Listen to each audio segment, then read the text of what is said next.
I'm glad you've come, though I'm afraid there's little in the way of good news.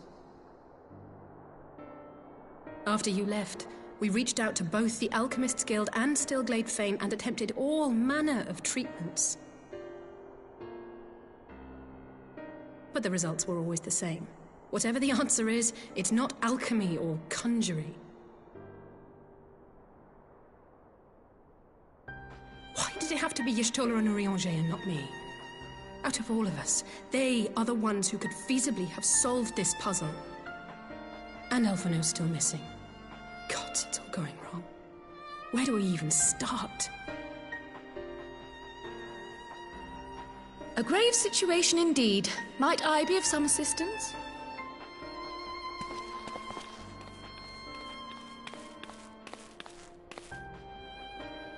Cryle! I did not think you well enough to travel. When word reached me of the plight of our friends, I could not well stay away. As a fellow scion, not to mention your erstwhile mentor, this is one of those times you should feel free to call on me, regardless of my personal circumstances. Yes, I should have thought of that. Thank you for coming, Cryle. We would welcome your insight. And I should be happy to provide it. Now, what's this I hear about Alphino heading into Imperial territory? That boy always did have some funny ideas. Do you remember the speech he gave when he was accepted to the Studium?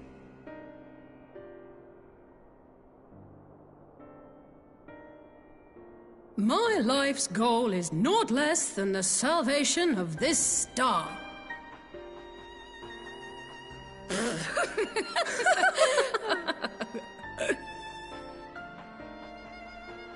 That particular grand pronouncement has been a source of great embarrassment to him, as you know. But the fact of the matter is, he meant every word and has lived his life accordingly. Yes, he remains altruistic to a fault. But I'm worried he was too fixated on his goals to see the dangers, as has happened before. You needn't be so concerned. Though his values remain the same, Alphino is not the blinkered boy he once was. Slowly but surely his eyes have been opened, thanks to a certain someone. A certain someone whom he'd be mortified to learn had heard about his little speech. Mum's the word, eh?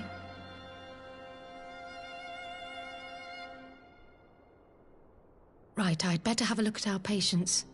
They're in the infirmary, I assume. I'll need absolute quiet, so it would be best if I did this alone. If you'll excuse me.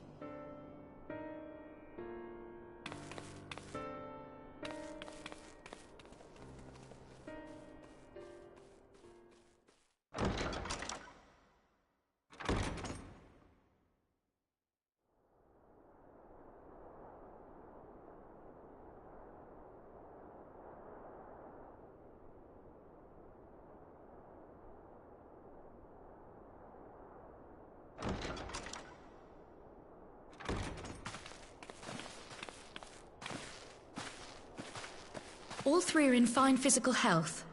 At a glance, I would say they were merely sound asleep.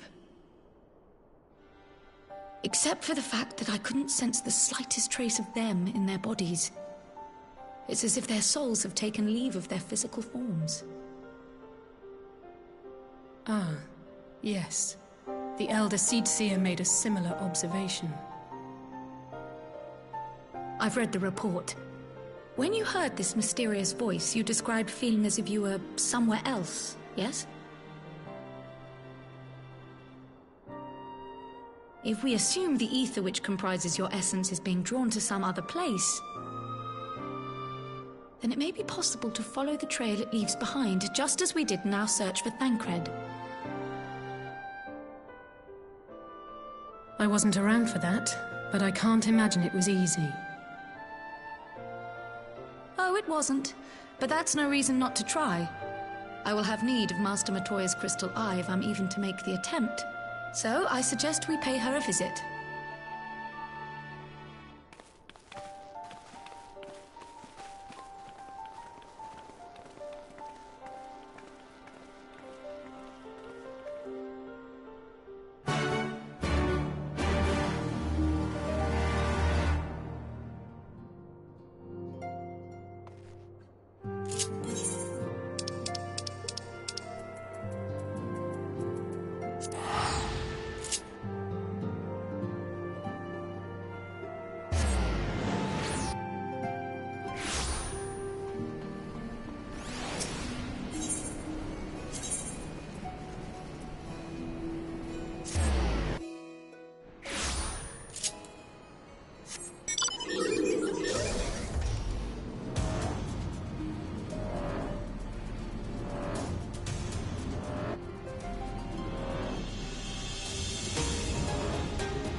begun to disturb my peace again, have you? I hide myself away in a cave, and still you people insist on pestering me with your problems.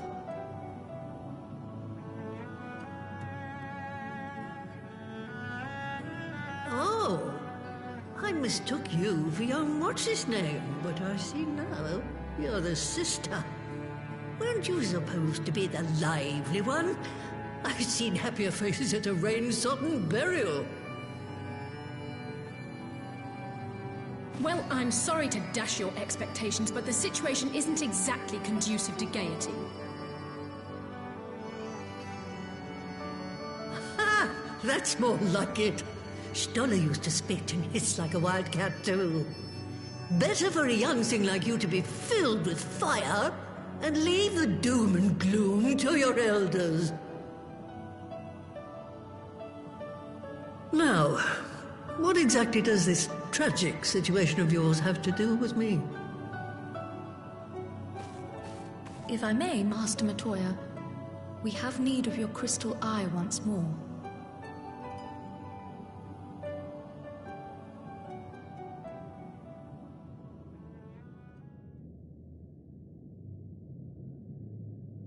And Stoller is one of the afflicted, is she? Very well.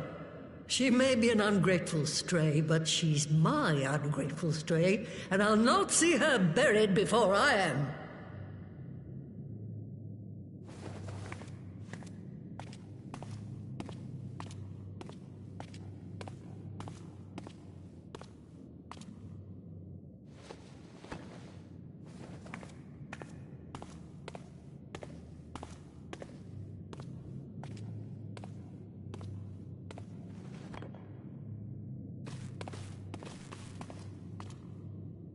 Right. Let us see what we can see. I'll begin from where our friends first fell, and cast my senses out from there.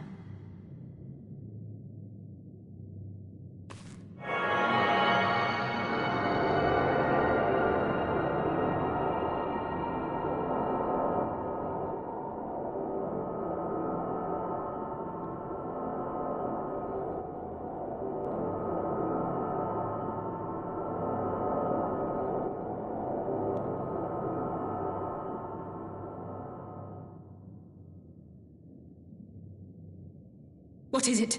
Did you find them? This doesn't make sense. How is it even possible? How is what possible? Kryl, what did you see? The threads, they just ended. And no, I didn't lose track of them. I followed them as far as they went. It's as if they were cut off. Could their ether have dissipated if it had? Oh, gods! Their bodies are just husks. It's like the broodmother's daughter all over again. No, this is different. The Kalyana girl was already dead, body and soul, when Lakshmi effected her resurrection. Aye, let's not jump to conclusions. If their physical forms yet breathe and show no signs of wasting, then it follows that their souls must still be intact somewhere. But where? That's the question, isn't it, girl? Death has not taken them to the ethereal sea, yet there are no tracks left for us to follow.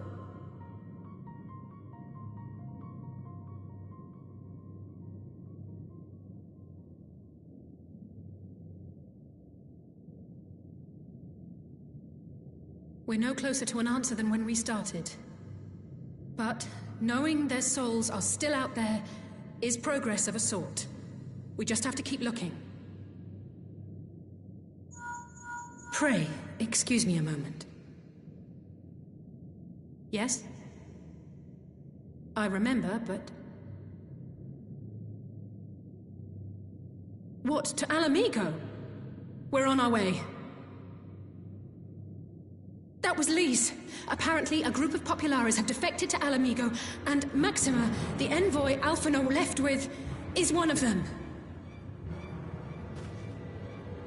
I'm sorry. I realize we've barely begun here, but... Go, child, go! You've made up your mind, and life's too short for dithering. I'll do some digging in the meantime and see if there isn't some other method we could use to continue the search. Let's be off then.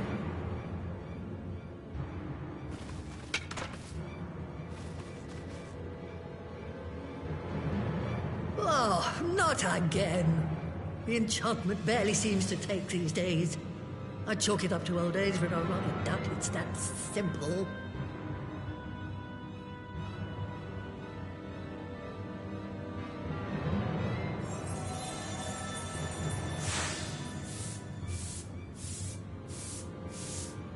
Before they took ill, Y'shtola and Urianger were sharing notes on a thinning of the ether. It seems to be happening all over. Does it now? And here I was, all set to blame my woes on that creaking mountain of refuse clogging up the Thaliac. I fear something has gone awry. Still, there's naught to be gained from starting in shadows. You can only do what can be done, and that but one thing at a time.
I'm sorry to drag you halfway across the realm, but when Maxima mentioned Alphino, I thought you'd want to hear the news in person.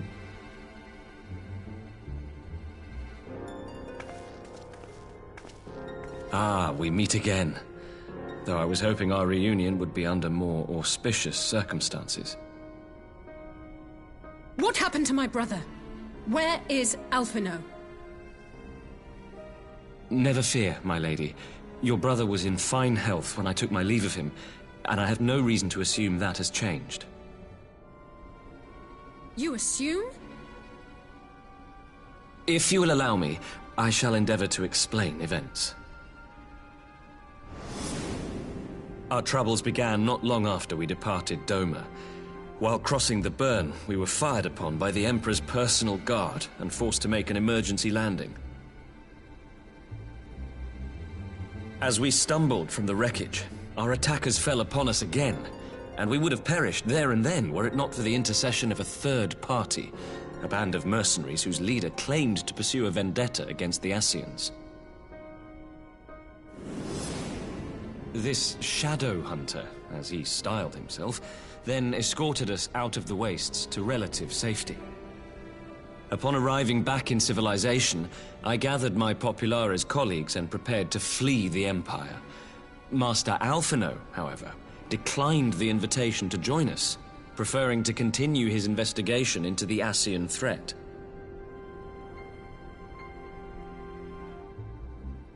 Well, at least he's not lying in a heap in the burn. Tell us more about these Ascian hunters. Who are they? And is Alphino still with them? He is. As to who they are, I'm afraid I have nothing to tell you.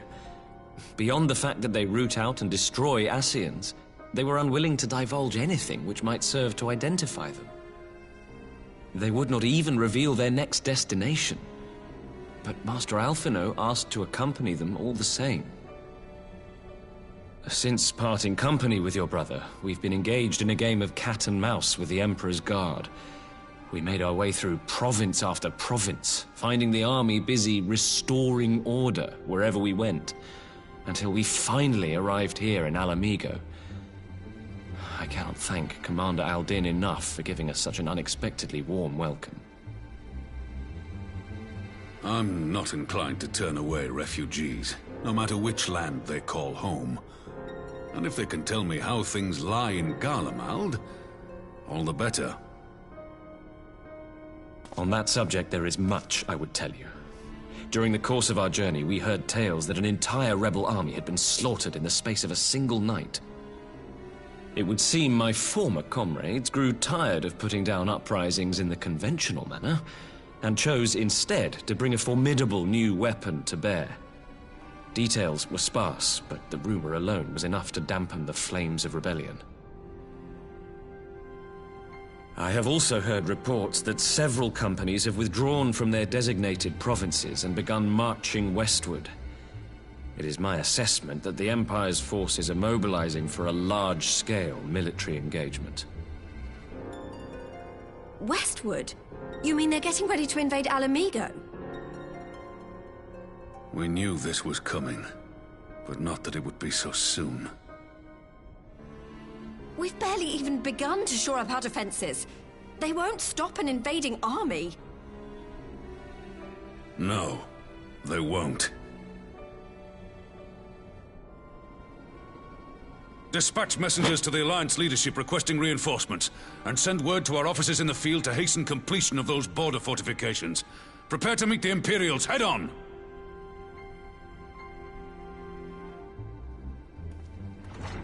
No matter how quickly we act, we still want for time. When the enemy comes into view, our best recourse will be to open negotiations with their commander, and see that the ensuing proceedings take as long as possible. Would you and Alize head to Doma and let Lord Hien know about this? I'm sure he'll want to hear about Alphino too. Consider it done. We'll send word when...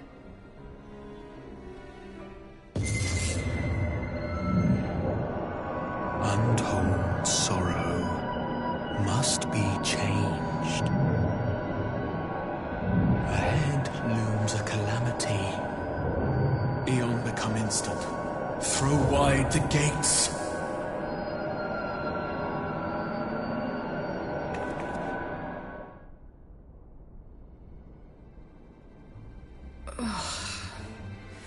You heard it too.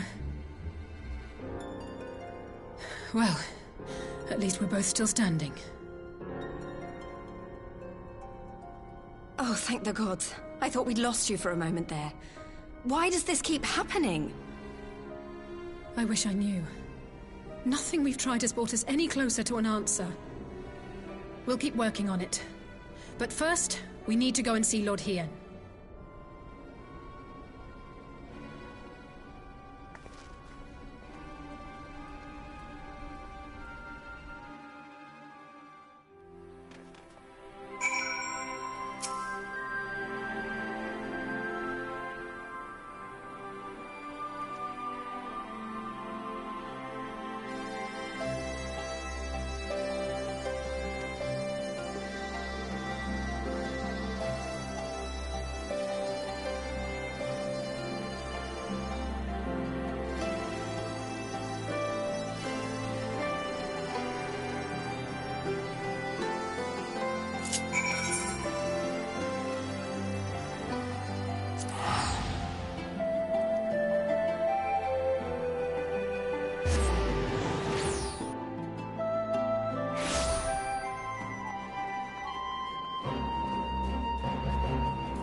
It seems the engineers have matters well in hand.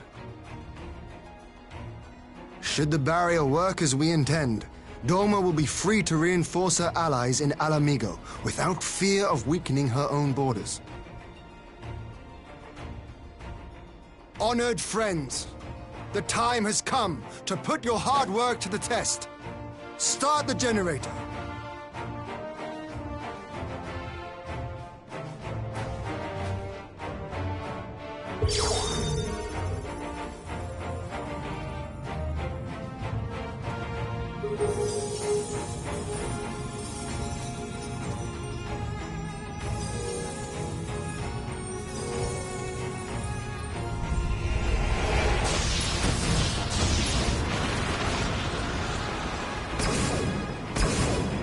Node 1 is operational.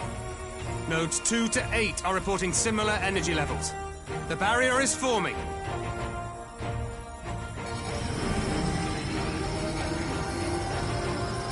$1,000 yards, 2,000, 3,000.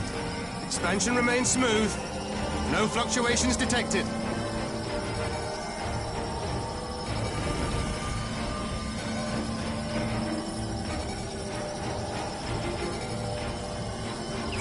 $4,000, 5,000. Target altitude reached. The barrier is holding steady at 5,000 yards. We've done it.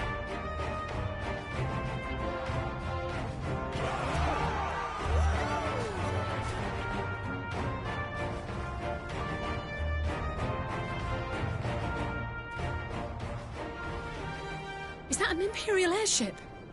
Of all the rotten timing. But this is a gift, Mistress Alize. They can test our new wall for us.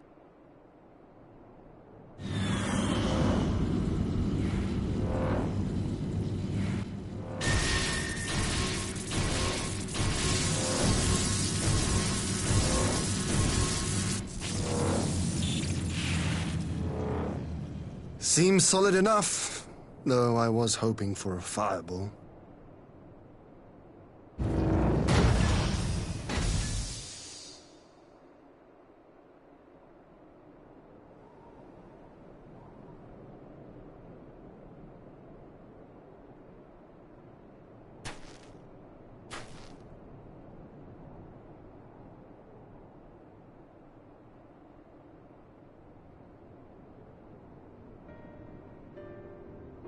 By the gods, it's Alphino.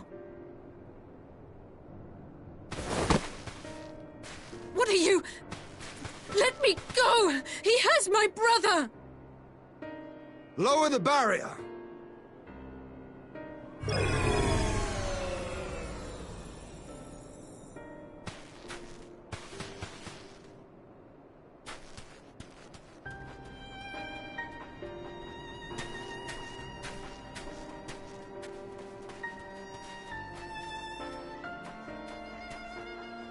Be at ease, girl. The lad is not dead, merely locked in slumber. No, not him too.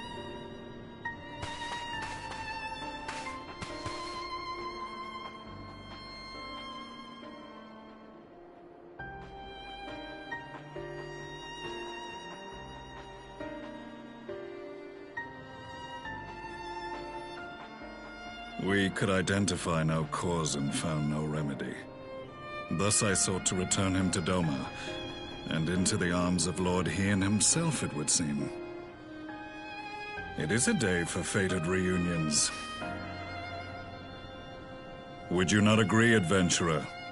Or should I address you as the Warrior of Light?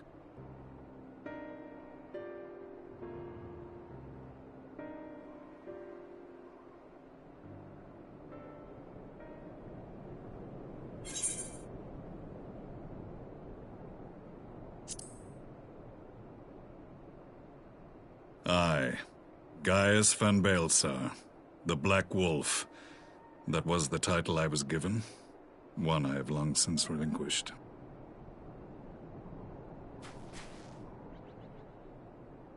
Stand down. The legatus of the 14th Imperial Legion died in Castrum Meridianum. I am no more than Gaius Baelsar, a man without rank or allegiance. Impossible! There's no way you could have survived! Do you remember how it unfolded? How I was deceived by La Habrea? How I was convinced that reviving the Ultima weapon would allow me to bring peace to Eorzea? The Ascian used me, as he used so many others, all to further the restoration of his wretched god. Yet even with the might of Alec at my command, you bested me. And as the Praetorium went up in flames, I was content to burn along with it. For a moment, at least. A moment of folly. To surrender my life thus would have been to betray all who died for my cause. It was for them that I dragged myself free of the rubble, and swore vengeance on the Ascians.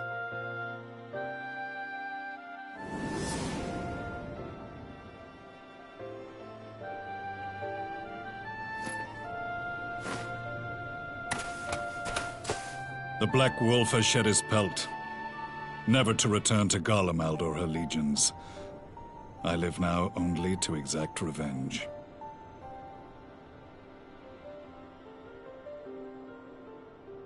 My principal quarry was to be La Habrea, whom I gather you have since ushered unto oblivion. But so many more remain. Long as their kind lurked in the shadows, laboring to sow chaos throughout our world, I would see each and every one dragged into the light and put to the sword. Are the Scions not of like mind? In this single respect, perhaps. Then I shall continue the partnership the boy began, and share what intelligence I have acquired. Among the Ascians, the black-masked ilk are subordinate to those who wear red. This you already know. Yet among the red there exists a hierarchy. Those set adrift with the shards clearly stand below those still joined to the source. Nabriales, who once dared to intrude upon the Rising Stones, belonged to the former group, and while he was indeed a dangerous foe, his powers were inconsequential next to the paragons of the Source. The first was La Hebrea, who plagues us no more. There is also the white-robed Elidibus, and the elusive Emmet Selk, about whom little is known. We have files on La Hebrea and Elidibus, but I believe this Emmet Selk is new to us? As I assume my brother told you, we have evidence to suggest that an Ascian now walks in the body of the Crown Prince. Have you identified this interloper? Elidibus seems the most likely culprit. As emissary, it is his role to maintain the equilibrium between darkness and light. Your many deeds in Hydaelyn's name have upset the balance, and I believe he seeks to restore it by throwing his considerable power behind the Empire. As a leader of the Ascians, he is one of our primary targets. It was on the trail of this very prey that the boy and I came across the scene of a failed uprising. In the absence of a single Garlean casualty, we inspected the bodies of the rebels, and the lack of any external injury drew my immediate attention.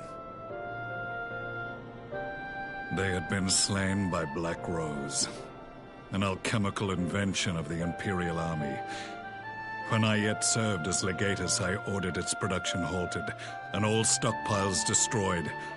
Toxic gas is not a tool of conquest, but of extermination.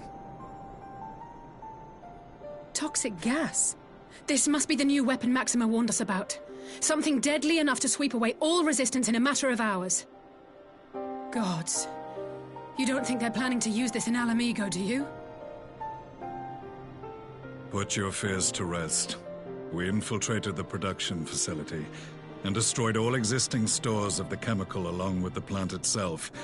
Even should they rebuild the operation, they will not soon manufacture another batch. Regardless, I would draw your attention to a directive we discovered in the plant's records. The document was marked with a recent date and authorized with the signature of one Zeno Ciegalvas.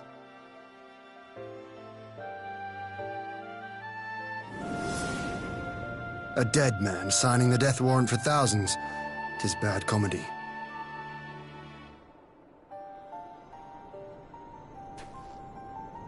But the tale does not end there. Within that same facility was a chamber filled with devices of elegant design.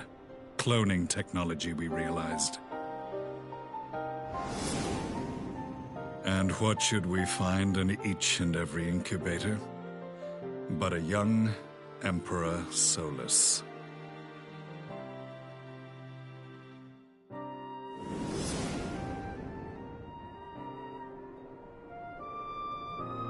All of which prompts the question, were the Ascians responsible for these abominations, or was it the will of the Emperor?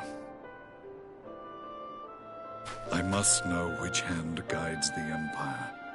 Though I have given up my rank, I am yet a son of Garlemald, and I will fight for the future of my homeland.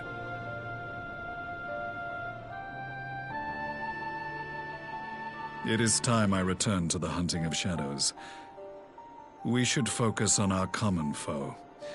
To reopen old quarrels now would serve no purpose. You saved my brother's life. So I'm willing to let sleeping dogs lie. But in truth, it's not my decision to make.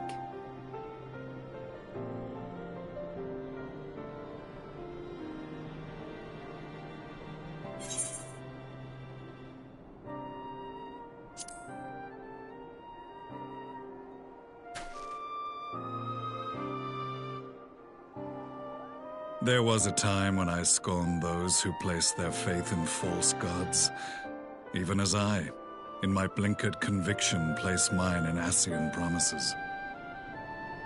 Unlike yours, my strength of will and my restraint was found wanting.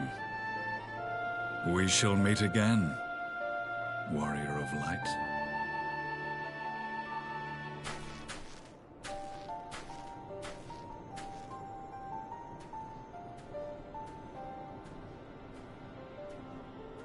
So that was the infamous Black Wolf. An unexpected ally, to say the least.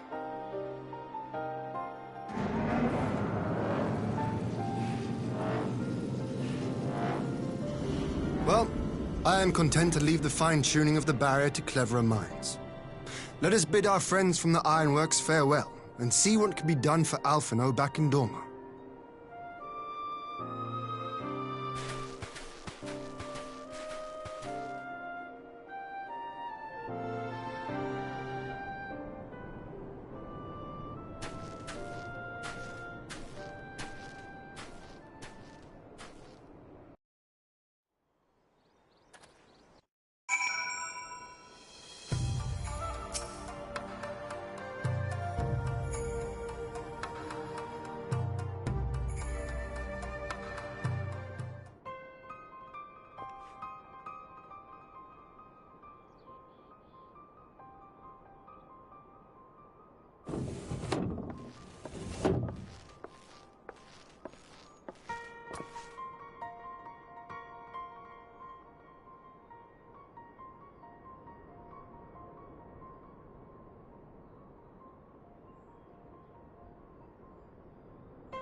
Our supplies of Black Rose have been ruined, but the new plant is already under construction. We should have the first batch ready in time for the offensive, Your Radiance.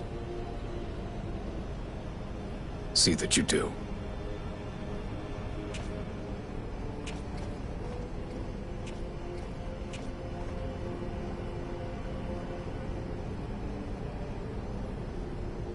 Ah, yes, the infamous Black Rose. If I recall correctly, Gaius did not much care for the invention.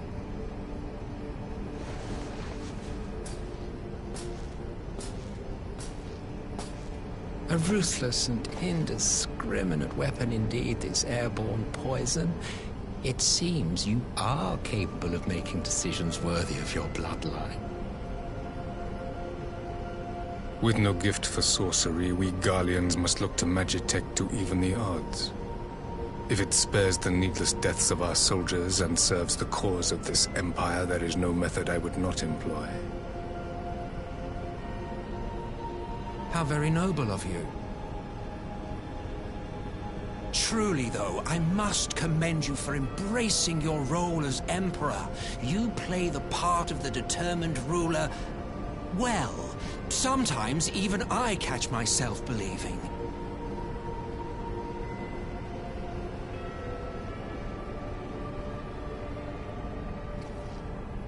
A silent agent of death. Now that I think on it, Black Rose may well possess the perfect aspect.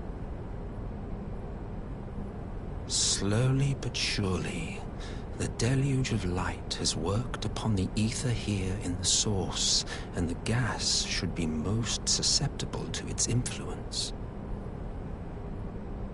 Well, I shall leave you to your own devices. Go forth and bloody the land with your grand and glorious war.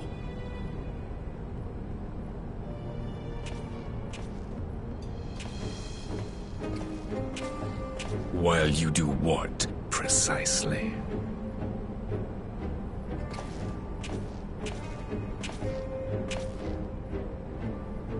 Need you ask? I will be doing what all Ascians do.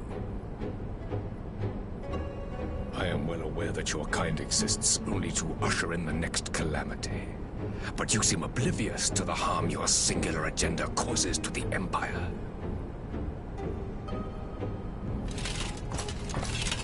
You cannot have forgotten the events which followed your mortal demise.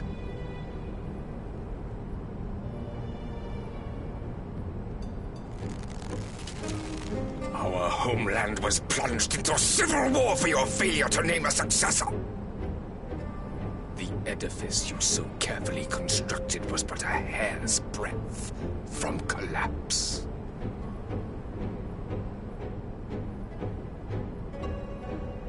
Are you truly so naive? You thought me oblivious to the consequences of a departure so painstakingly timed? It was by design? Well, of course it was. Though I will admit the resulting panic exceeded even my wildest expectations. But how can you be surprised? Throwing the world into disarray was the very purpose for which this nation was, as you say, so carefully constructed.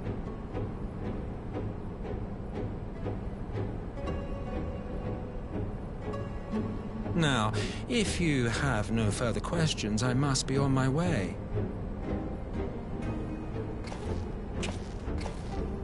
Since we may not meet again in this lifetime, it would be remiss of me not to offer a word or two of gratitude. I really must thank you for this surplus of vessels. I can mold any host into my own image, but having bodies tailor-made for me in this fashion is so much less tiresome. You dabbled in Allagan cloning techniques, yes? It certainly is a compelling, not to mention entertaining, field of research. And of all the options available, you chose the Founding Father on whom to experiment. You have a twisted streak to you, Varus. Like grandsire, like grandson, hey?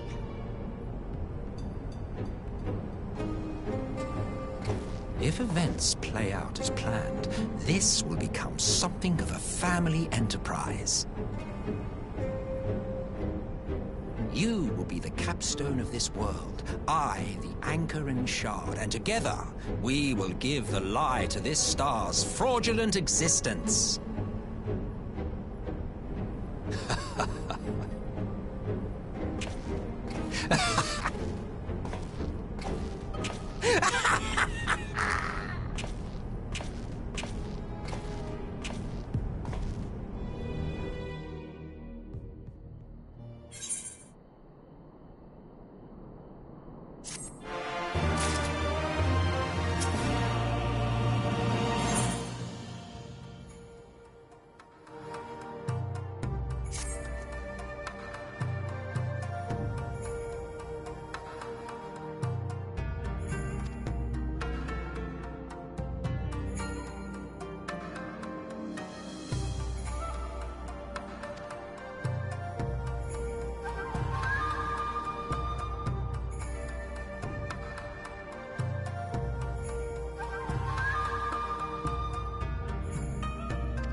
Welcome back, you two.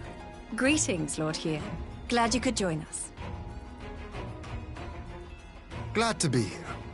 I would have come sooner, where our own defense is not in question, but I am pleased to report that our soldiers are assembling for deployment to Alamigo as we speak. We're grateful for your support. Thanks to the efforts of our allies, it won't be long before we've established defensive positions on this front as well.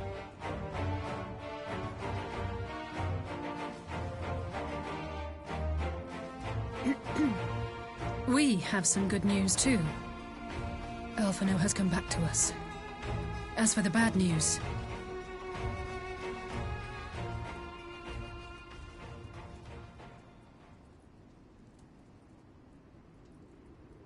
So, Alphino won't wake up, Gaius van Baelsar is alive and hunting Ascians, and the Empire is planning to poison us all with toxic gas. Does that sound about right? Ordinarily, any one of those things would have left me in shock. But the way things have been lately, it's all starting to seem pretty normal. Getting back to your report, are we sure this Black Rose is the weapon Maxima was talking about? It fits the description. And it seems we have Alphino to thank for sparing us an early demonstration of its effectiveness. I have a feeling this won't be the last time his bravery in the Empire will serve us here in Eorzea. The threat of an unknown weapon has had us all on edge. But now that we know what we're dealing with, we can take steps to defend against it. As for Gaius, I'm not sure what to think. Am I happy he's alive? Not in the slightest. Am I happy he's hunting Ascians? Aye, I'd have to say I am. Oh, speaking of Garleans you didn't expect to see, we have a tale of our own, as it happens. When we sent envoys to the Imperial Army to request talks, they returned with the message that Varys Zos Galvus would be attending.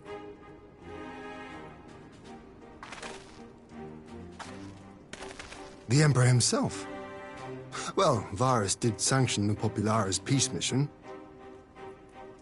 But knowing that an Ascian walks in his son's skin, I do not see how we can trust him or anyone from that nest of vipers. The Alliance would proceed with negotiations regardless, if only to give ourselves more time to prepare. We do, however, require your cooperation. Right. Yes. So, as a condition for the talks to go forward, the Empire has requested that a member of the Scions be present. There'll be a representative from each Alliance nation, of course, but I'm afraid we have to ask that you come along too.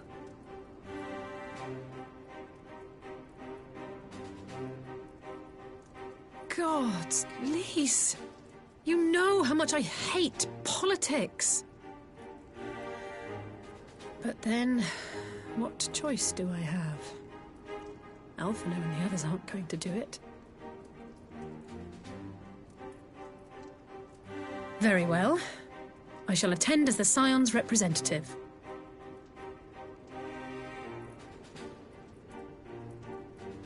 In case you're wondering why I didn't ask you, the Empire also requested the presence of Eorzea's champion.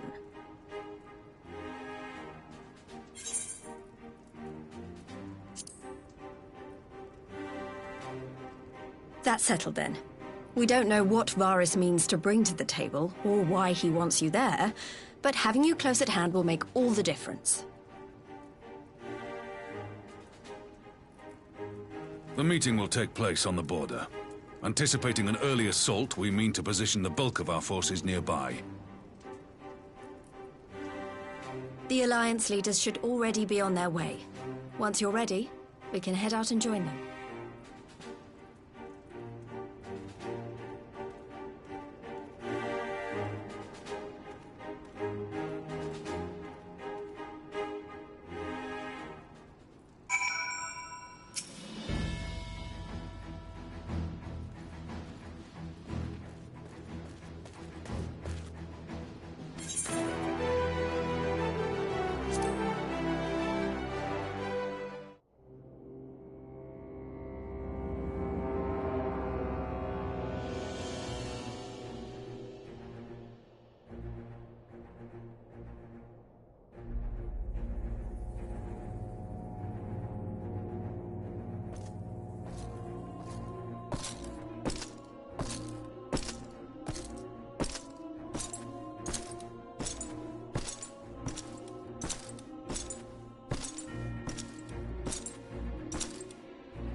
Esteemed representatives of the Eorzean Alliance, on behalf of the Garlean Empire, I thank you for inviting me here today. As this parley was convened at your request, I invite you to speak first. Very well, Your Radiance.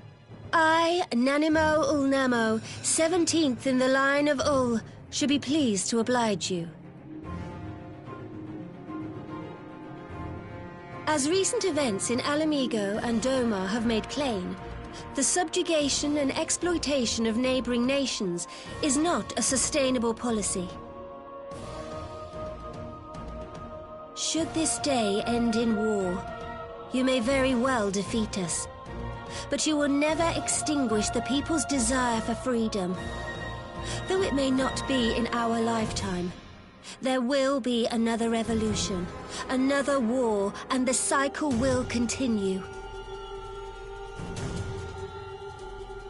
Doma has entered into a concord with the nations of Eorzea. A partnership wherein we recognize one another as equals. Garlemald could be afforded similar treatment. You need only set aside your ambitions and join us in paving a path towards peace.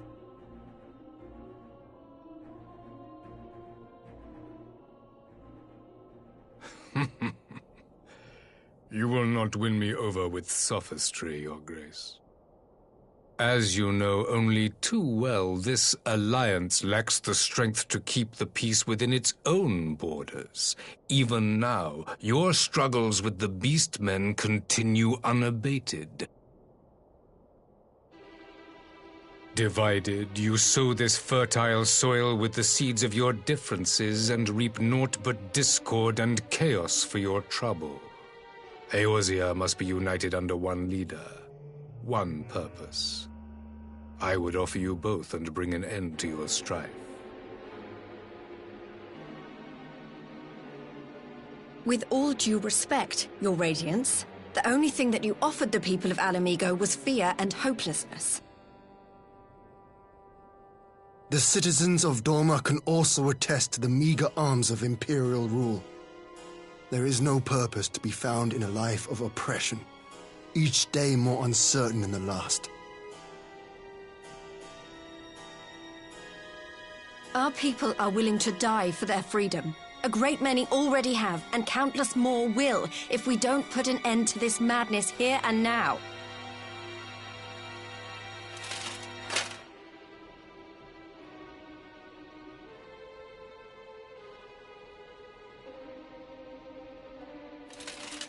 We brought order and stability to your lives. This madness and bloodshed is of your own making. You broke the peace, not Garlemald. Peace. Order. You kill our peoples, despoil our lands, take everything that is ours. And what? You expect us to lick the boot that grinds our faces into the dirt?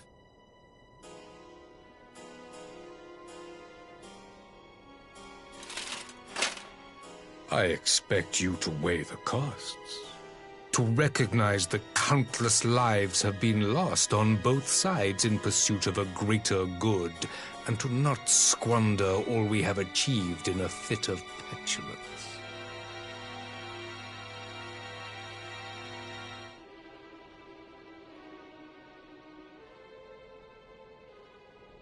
Your Radiance, I fear I can personally attest to the dangers of pursuing one's vision with such righteous fervor. For 1,000 years, the Holy See of Ishgard waged war with dragons.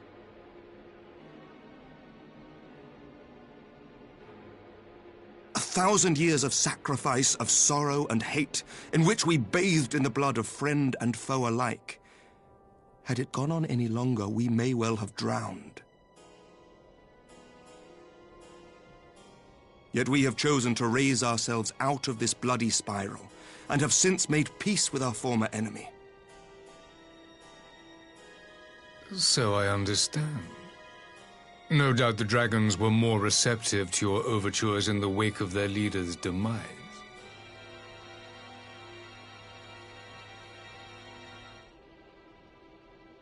You speak of peace, yet use war to achieve it. Your father would not have bothered to obscure his intent with honeyed words. He understood that strength is all that matters in the end.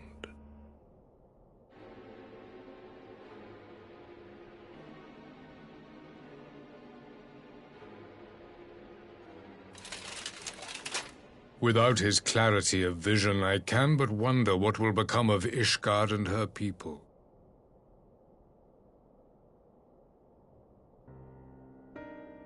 There was a time when Garlemald, too, lacked a leader of conviction. Weak and unable to wield magic, we were at the mercy of the strong, from whom we sought refuge in the bitter cold of the north.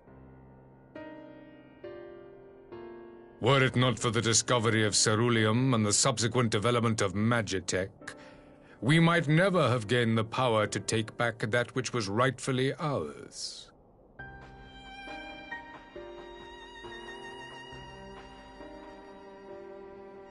You speak as if your people were the first to have been driven from their homes.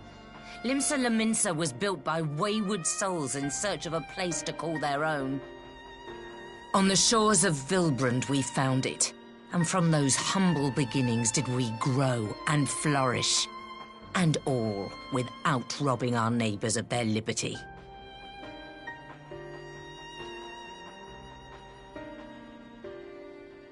So saith the pirate. Am I to believe that you simply asked the kobolds to yield up their lands and that they were happy to oblige you? That you did not drive them out like rats in the hold of one of the many ships seized by your privateers?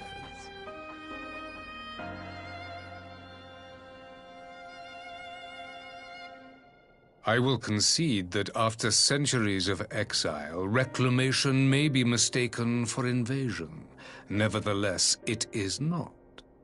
And those who till stolen soil have no right to object when cast out in turn.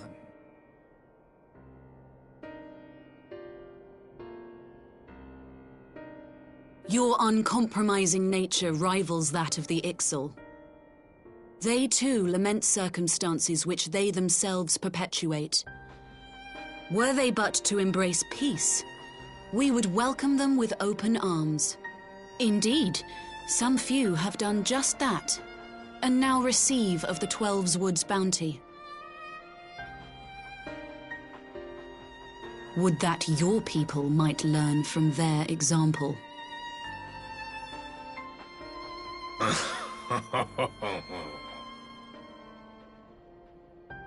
You dare compare us to the Birdmen?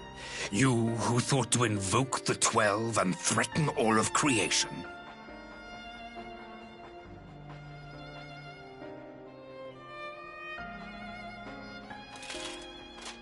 I came here in the hope of finding some speck of common ground, but I see now these discussions will accomplish nothing.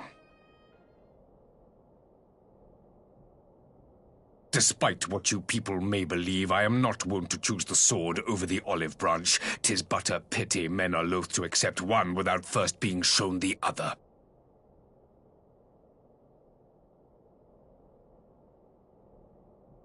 Wait! I beg you. This meeting was supposed to be a chance to find a way forward together, not to bemoan the missteps which brought us here. Please. If you truly consider violence a last resort, there must be a way we can come to an agreement.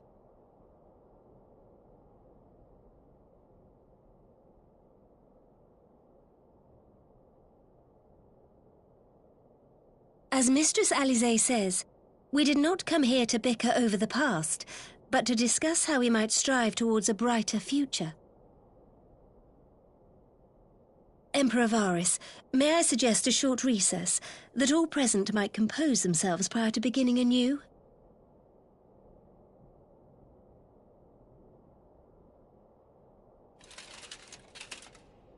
Very well.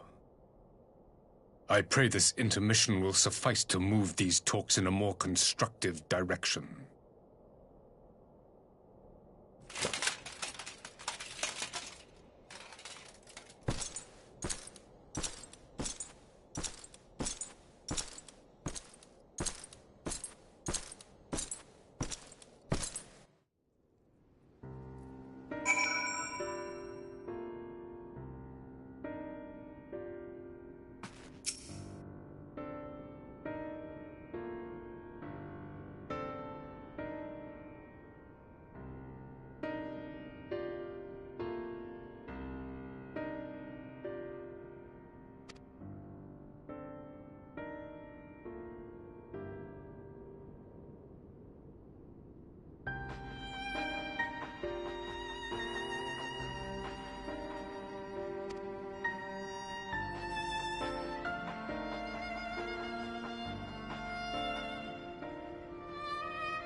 Now then, who would have the floor? Before we resume, I wish to offer you an apology. After you graciously accepted our invitation to discuss an armistice, we have done naught but rebuke you at every opportunity. I believe I speak for all of us when I say we are deeply sorry for our discourtesy.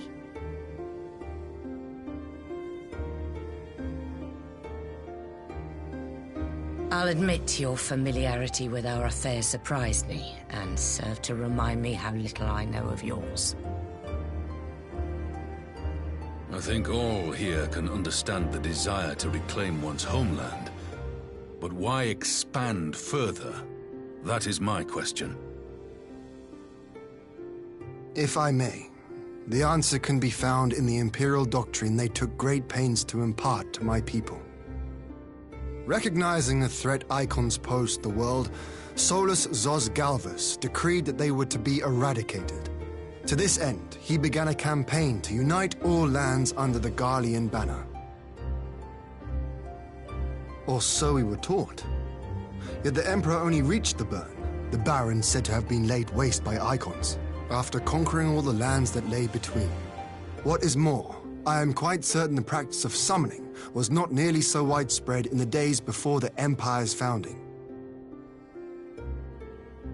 When you put it like that, it all starts to sound like an excuse, doesn't it? But to distract from what? Why are you really waging this war?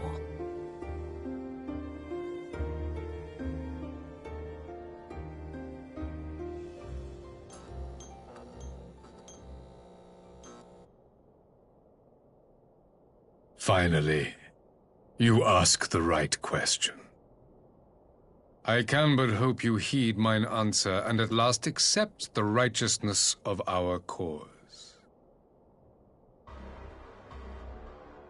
My goal is this: to return the world to the way it once was, the way it was always meant to be. In doing so, mankind will be made whole once more.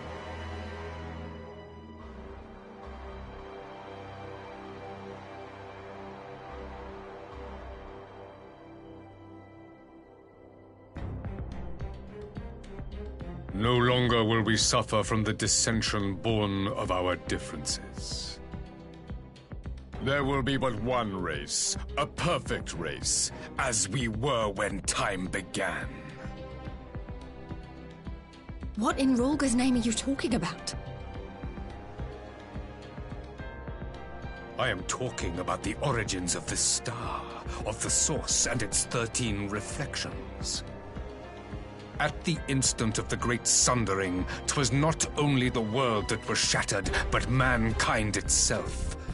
Thus were we divided into myriad races, each with its own unique imperfections.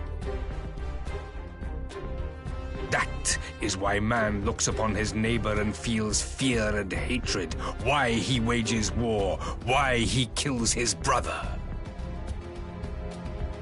You all in your own way have proven as much today. The peace you seek is but a fleeting solution to a fundamental problem.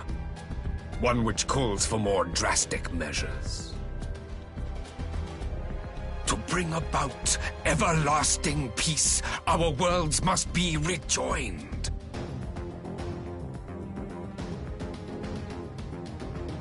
That is the goal the Empire would see realized. The glorious future unto which we shall one day shepherd mankind.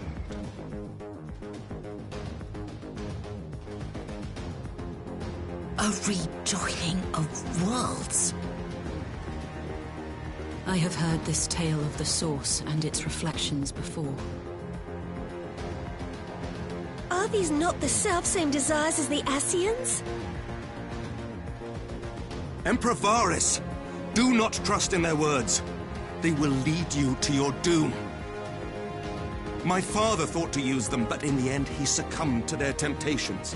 He embraced summoning like so many other pawns before him. Do not tell us you mean to do the same.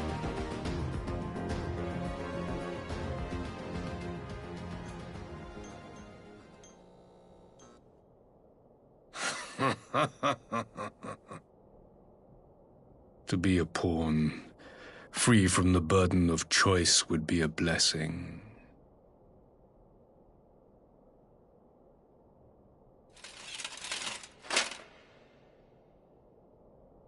But I forswore that privilege the day I learned that the Gallian Empire was built by the hand of an Ascian.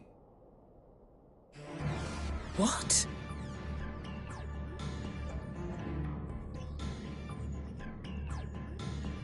Yes. My grandsire, the former emperor, is of their number. And who better to build an empire capable of bringing about the calamitous change we desire? Would you condemn me for this alliance? For bowing to the will of these shadowy masters, when the prize is true and lasting peace?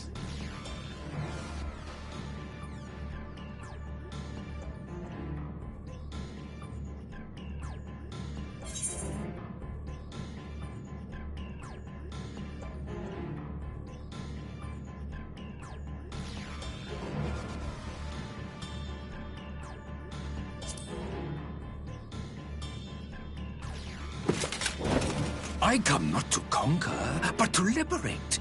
To free man from the prison of divergence. Imagine a world united. One perfect race beneath a single standard.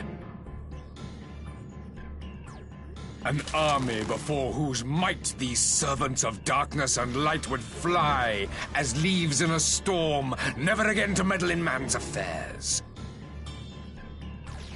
We would be the masters of our own fate. I bid you join me, not as subjects of Garlemald, but of a new nation. And together we shall win freedom for ourselves and generations yet unborn. You want to trigger another half-dozen calamities? You can't be serious!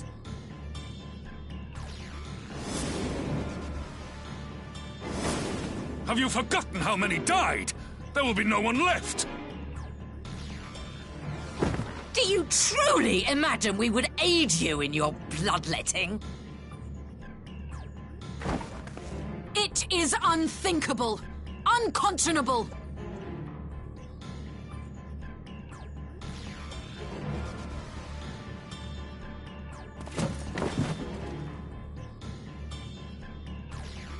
And what is the alternative? To be as cattle waiting for slaughter? I would have us work together, that we might take fate into our own hands!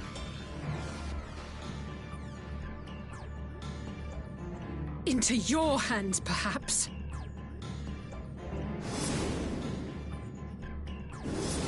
But what of the other worlds, your radiance?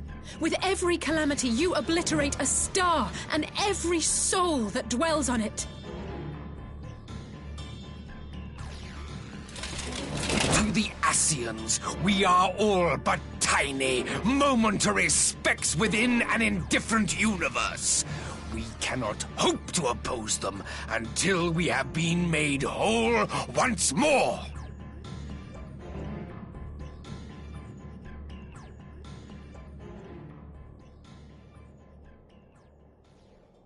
Are these truly the words of Garlemald's ruler? The flaws and foibles which you so abhor are what make us who we are. Every nation, even yours, Emperor Varys, is made whole through the combination of these imperfections, the strengths of one compensating for the weaknesses of another. While it is true that man succumbs all too often to anger and avarice, he may yet overcome his baser instincts through the forming of bonds with others, fostering community and cooperation. That the protector of an empire should not only reject these fundamental truths, but seek to change them at so dear a cost to life is indefensible. Such a man is not fit to govern.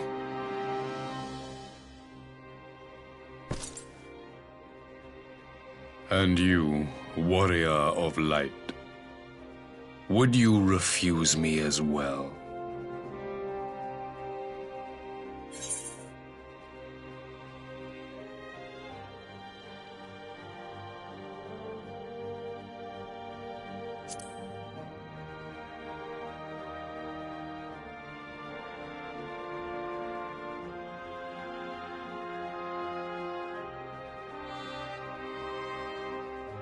It would seem the Alliance is of one mind on this matter.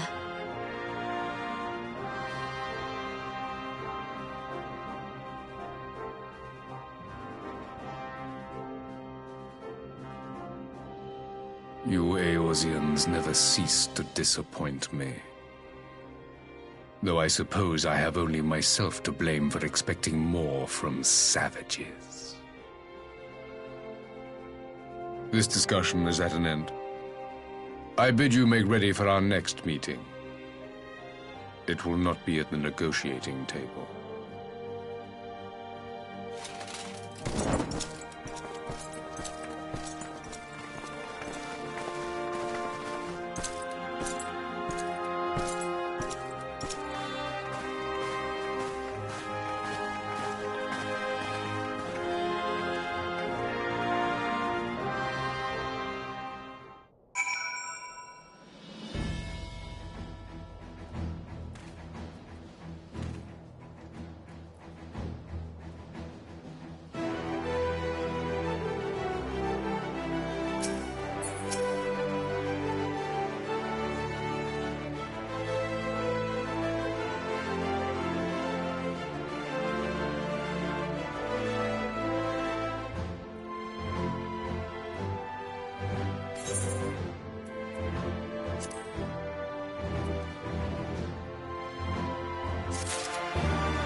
I'm not sure what I was expecting from our meeting with the Emperor, but it wasn't that.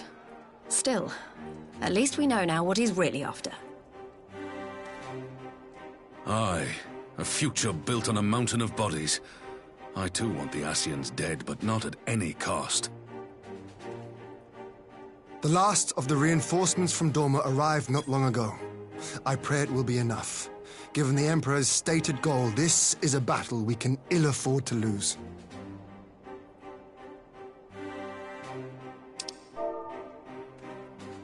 If the Gallians come in force, we may not have much say in the matter, even with our combined strength.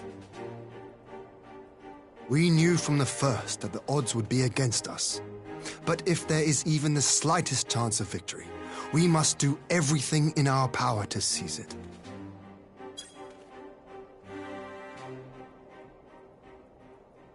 We must seize it, full stop.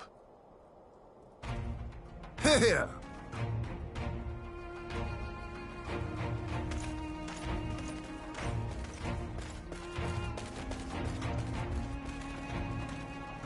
The two of you are to join an irregular unit and support the main host.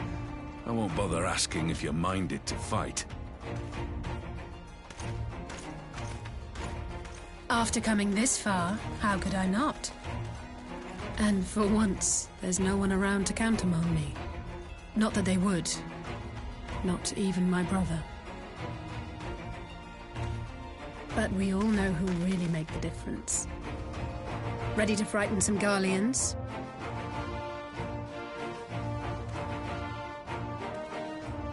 I wouldn't want to be on their side. Might I ask you to accompany the Dorman contingent?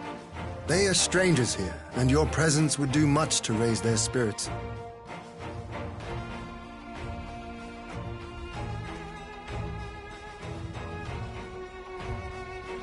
We would be honored.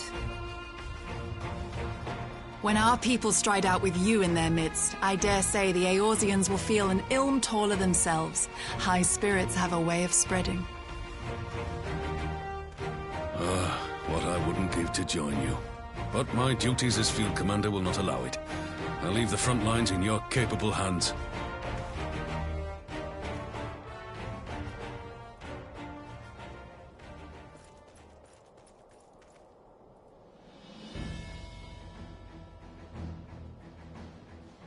Comrades, ready your arms. The hour of battle has come. May the crystal guide us to victory!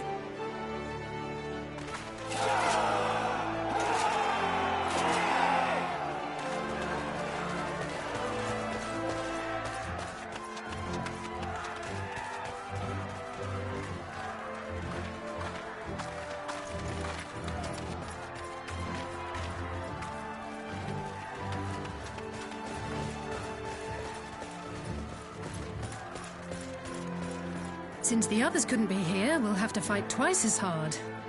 If Alphino wakes to find the Imperials have won, I shall never hear the end of it. It's strange. I thought I would be terrified when the fighting started. I should be terrified. But with you at our side, I can't help feeling everything is going to be all right. So please, don't you dare leave me alone.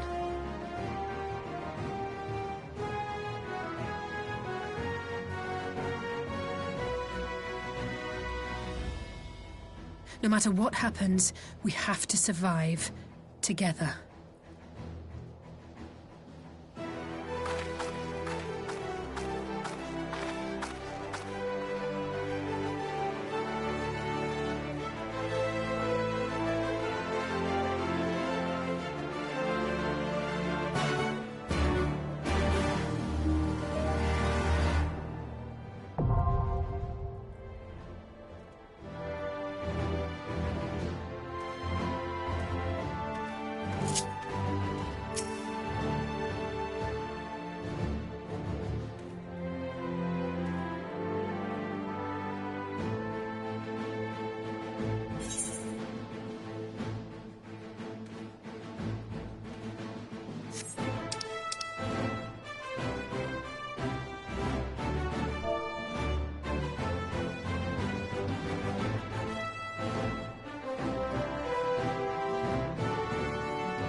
It's all over now!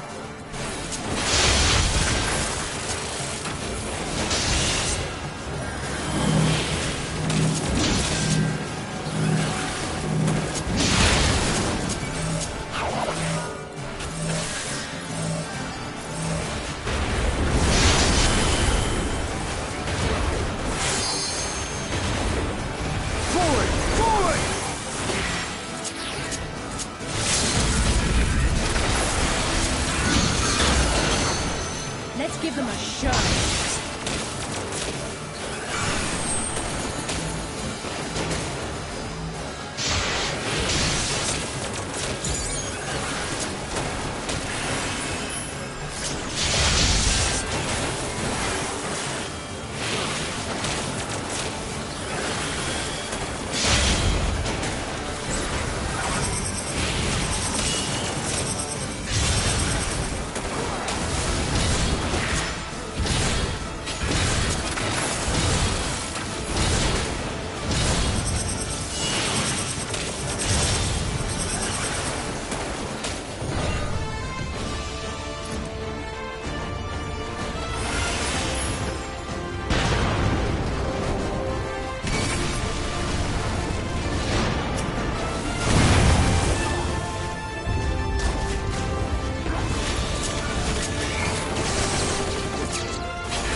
You shall fall soon enough.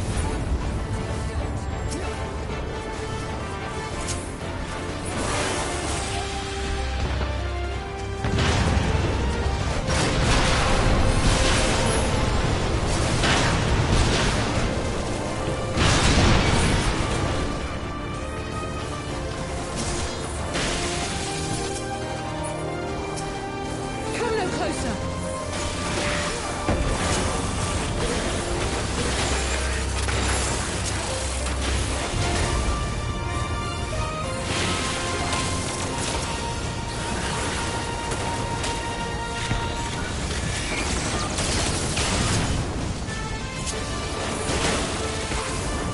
You shall fall soon enough.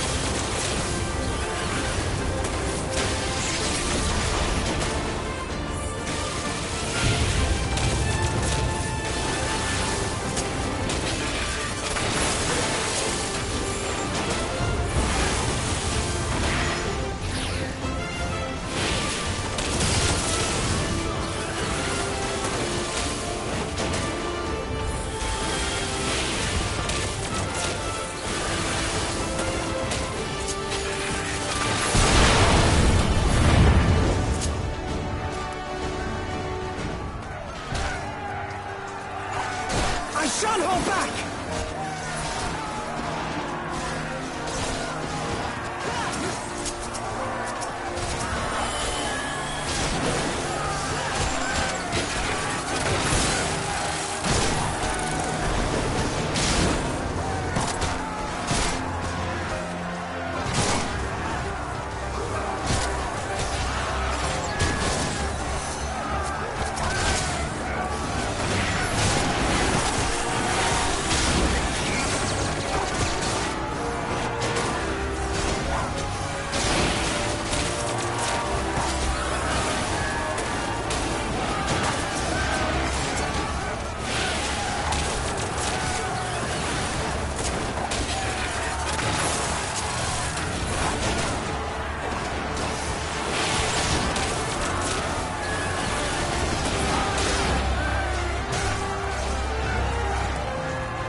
You shall fall soon enough.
You shall fall soon enough.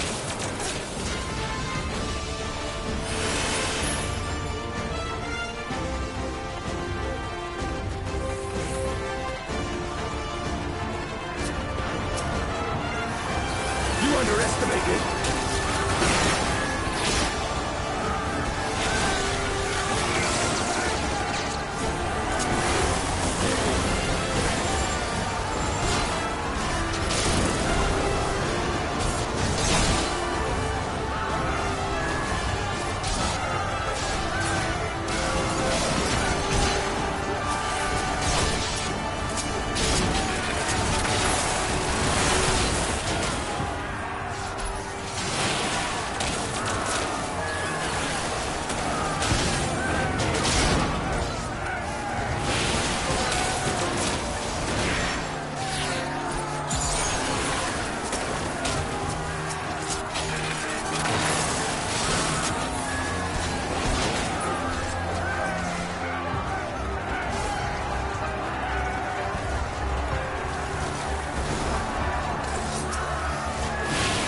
This knight should not yield!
We did it! I dare say they'll be reeling from this. You were truly inspiring in battle, my friend. I'm determined not to be outdone, but there seems to be no one left to fight. A tactical withdrawal, perhaps? We should give chase. Finish them off while we have the chance. Imagine the other surprise when they wake to find the war already won.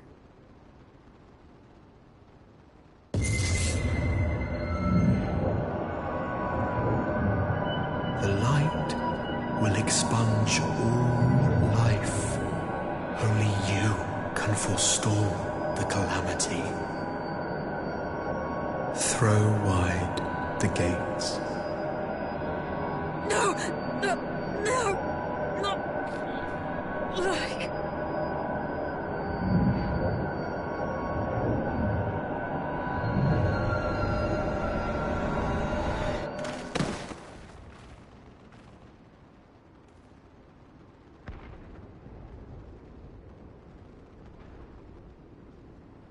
Oh no. Don't tell me. Are you all right?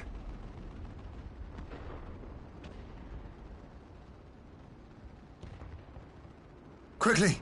We must get her back to the encampment.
There have been several skirmishes along the border, but as yet neither side has delivered a decisive blow.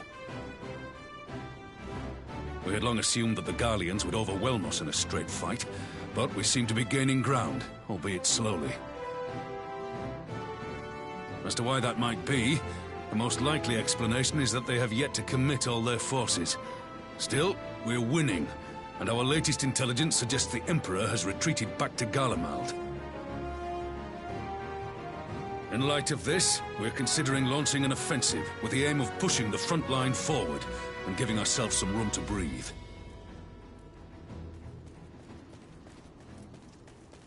Commander! The Imperials! They've broken through our defenses to the east! What? Our scouts say their forces are being led by Lord Xenos.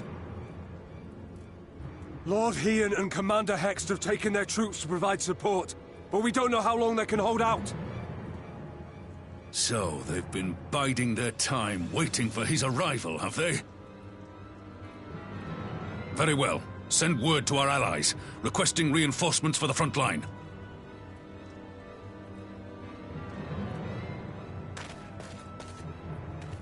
Should the worst come to the worst, I may need to enter the fray myself. But what of you? Do you still have the strength to fight?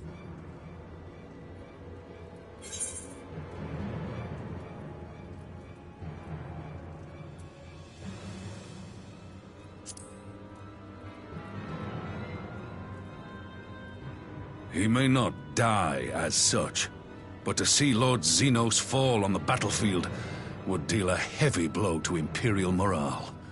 I'll see to it the men stay clear.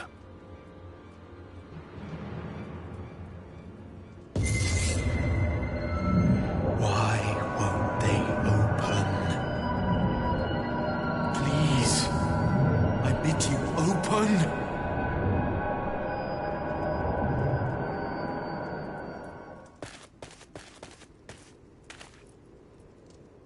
What's wrong? Is it the voice again? Are you sure you're in a fit state to do this?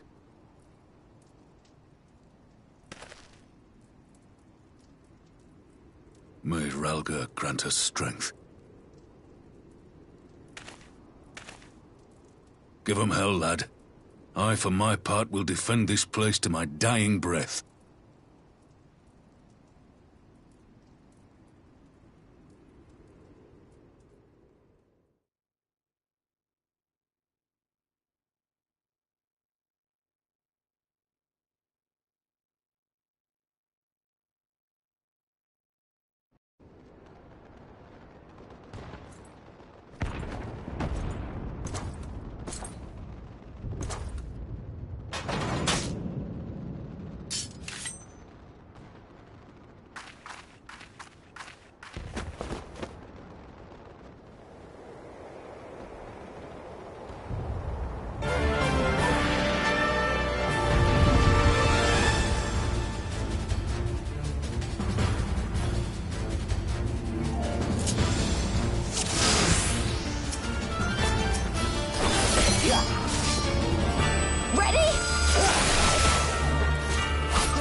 my forebears.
Magic?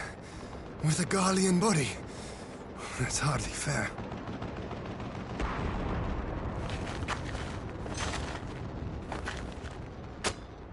Still, he must be stopped, no matter the cost.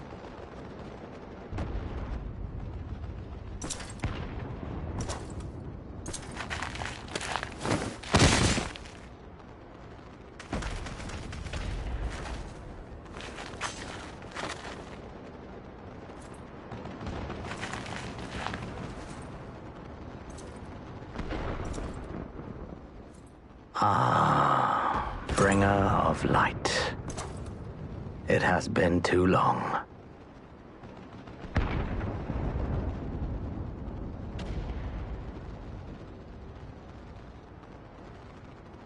No words to mark our reunion? So be it. Equilibrium must be restored. And only your death will redress the balance.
Your mother chose her champion well. Yet, for all your strength, you will still fail.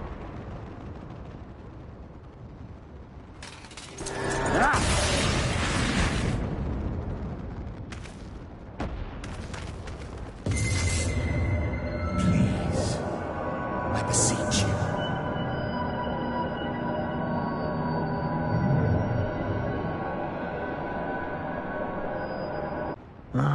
Someone calls to you. Too late, alas.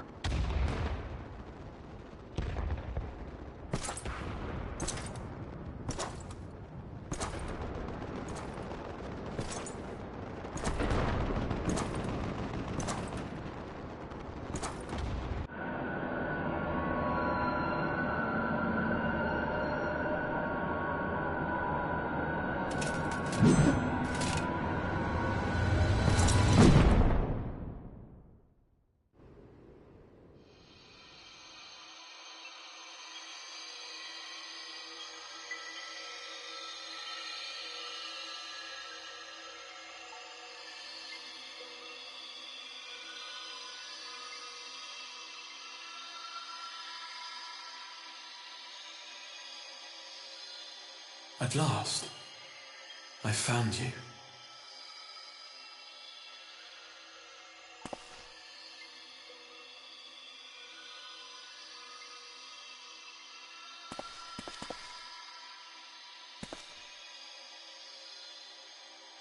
Please, there's no cause for alarm.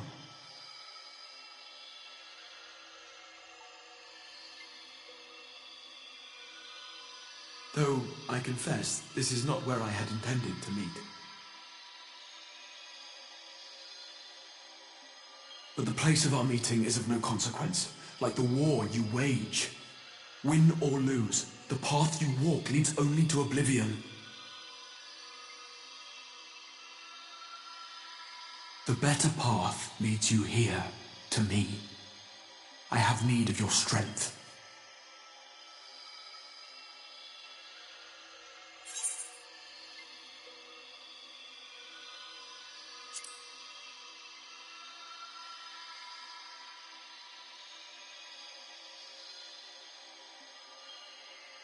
I'm afraid such questions will have to wait. We have precious little time, and your work is not yet done.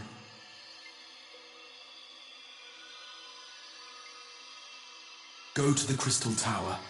I have left something for you near its base.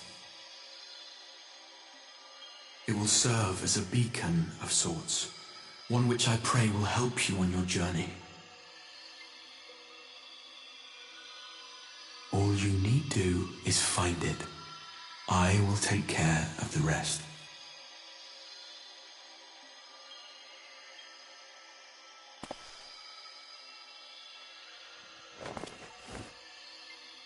Soon, we will throw wide the gates. And the path to the first will be yours to walk at last.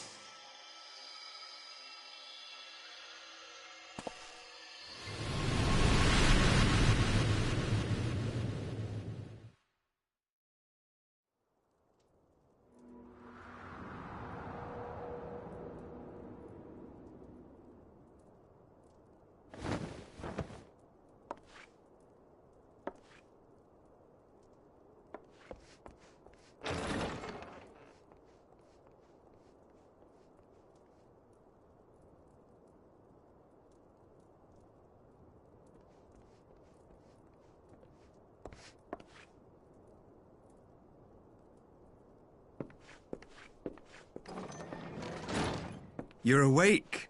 Thank heavens.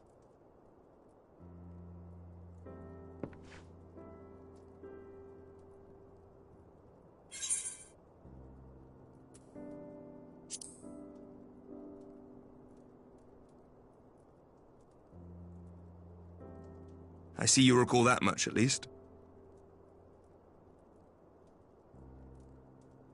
In the midst of your duel, it is said you faltered, and that the Crown Prince seized the opportunity to deliver a mortal blow. Yet before his blade could find its mark, he was distracted by the arrival of a second adversary who bore you away from the battlefield and into the hands of our chirurgeons.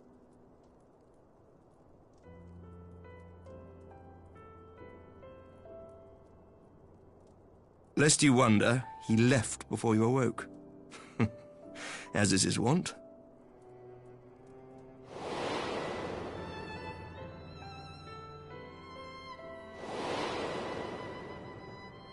Estinian never was one for emotional farewells.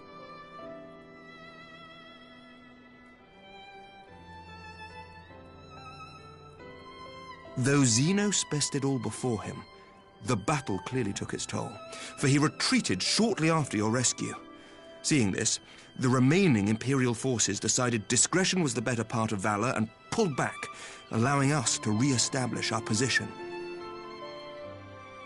We have since received word of renewed unrest in the provinces, doubtless inspired by the efforts of the Eorzean Alliance and our Far Eastern allies. Nor does the good news end there. We have also come into possession of intelligence suggesting unrest within the Imperial Court. This would certainly explain why both the Emperor and Lord Xenos appear to have abandoned the fight. A long-awaited ray of hope in these dark times.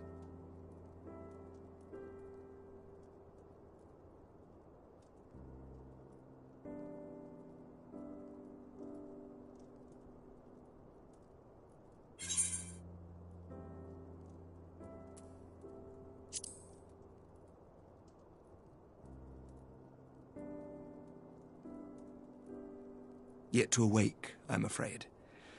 But please, concentrate on your own recovery for now.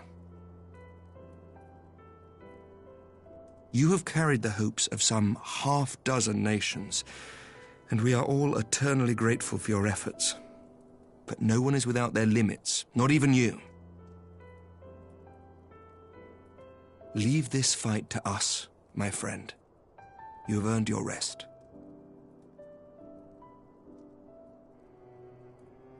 But before I forget, I was asked to deliver a message as soon as you awoke. A reminder that you are not alone, though many of your allies have fallen. When you are well and rested, you are to return home, where friends will be waiting for you.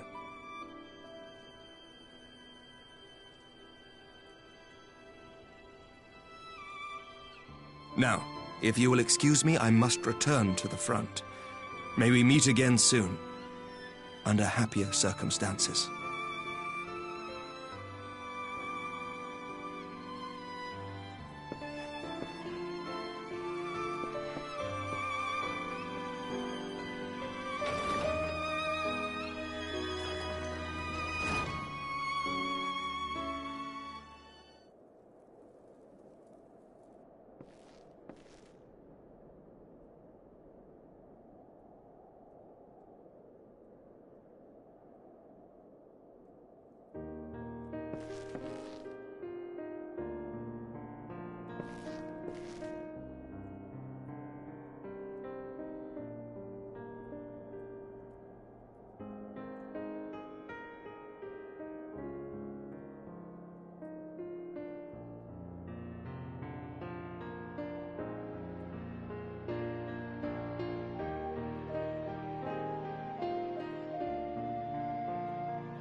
I'm at 12! I don't believe it!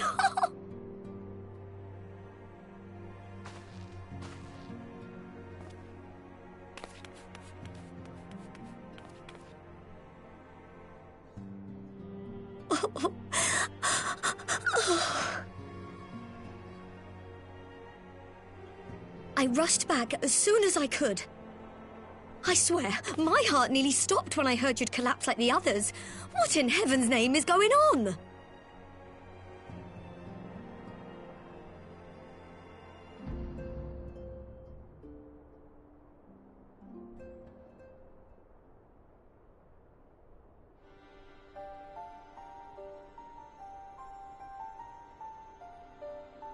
Win or lose, the path you walk leads only to oblivion. Oh, well, that's helpful. And what else did he say? The better path leads to him?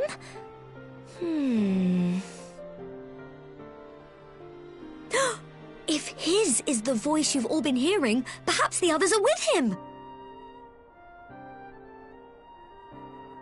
Sir Emmerich said the fighting had reached a stalemate, didn't he?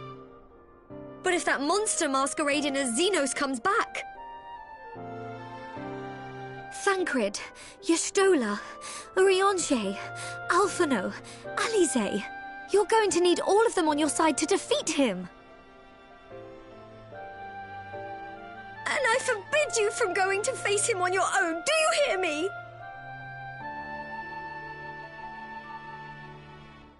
So if you must leave, go and find the others. Bring them home.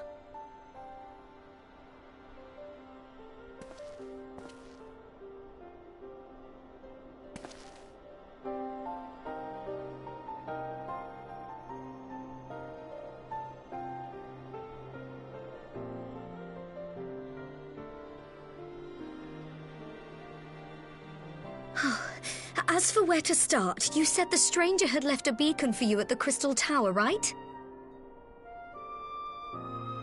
But how are you to find it, now that the tower has been sealed shut?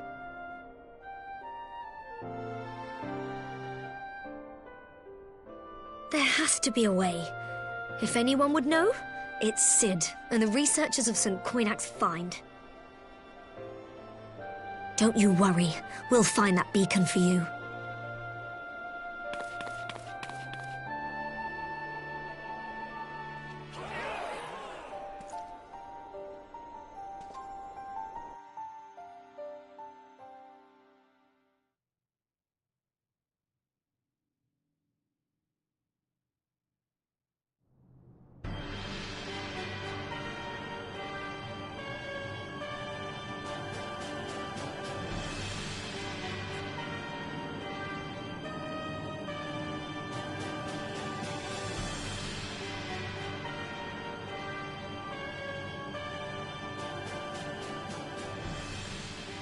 I pray you have good reason for abandoning the front.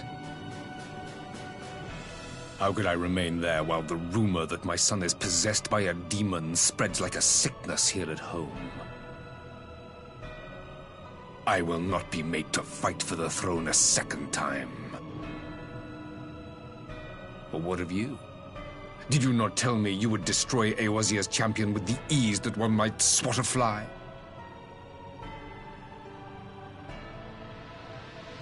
A minor setback. He will not escape me again. Where is your grandsire? I would have words with him. How should I know? Do you hide from each other's sight as well? I imagine he's doing what all Ascians do. He must have found a way to take advantage of this turmoil. Men are not pawns to be played with, Ascian. You underestimate us at your peril. This war will not be decided by you and yours. Man must choose his own fate, and I, for my part, will do all within my power to see Garlemald emerge victorious.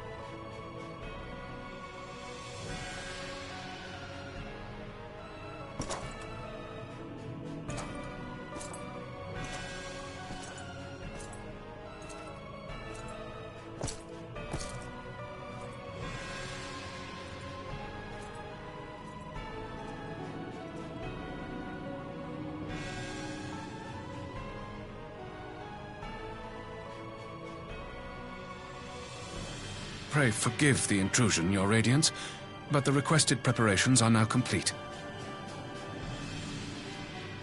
We stand ready to begin production of Black Rose upon your order.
A solemn pact.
My enemy. My friend. Had I been but a step faster.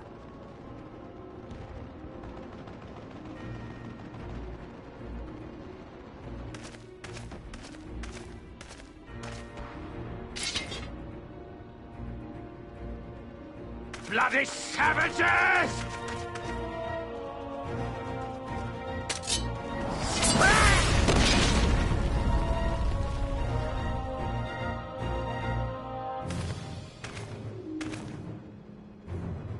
A pity your hunt leads you elsewhere. Not that I am surprised. May you find joy in it. Grow stronger, more savage, and savor every triumph.